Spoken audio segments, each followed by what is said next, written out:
ॼामशोरो जी Sindh university society में Sindh action committee के सरबराह सैयद जलाल महमूद शाह के घर ते पुलिस चढ़ाई कई है। कारकुनन के पहुंचण ते पुलिस वापस रवानी थी वही। जलाल महमूद शाह जो है गिरफ्तारियन का डिजण वारो न आहियां। जेल गिरफ्तारियों और जदोजहद असांखे विरसे में मिलियल आहिनि। पुलिस ॼामशोरे में सैयद जलाल महमूद शाह के घर जो घेराव कयो। कारकुन पहुंचण ते पुलिस वापस हली वही। पुलिस चढ़ाई दौरान सैयद जलाल महमूद शाह भी घर में मौजूद हो। सैयद जलाल महमूद शाह जो है गिरफ्तारियन का डिजण वारो न आहियां। जेल गिरफ्तारियों और जदोजहद असांखे विरसे में मिलियल आहिनि।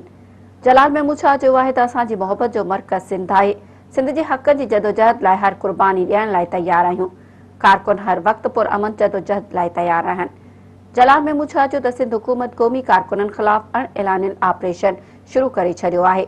सिंध जा क़ौमी कारकुन पुरअमन आहिनि ऐं पुरअमन एहतजाज सिंधन जमहूरी हक़ आहे। हुन जो जस्कम चेयरमैन सनान कुरैशी समेत गिरफ्तार कयल समूरन क़ौमी कारकुनन खे आज़ाद कयो वञे।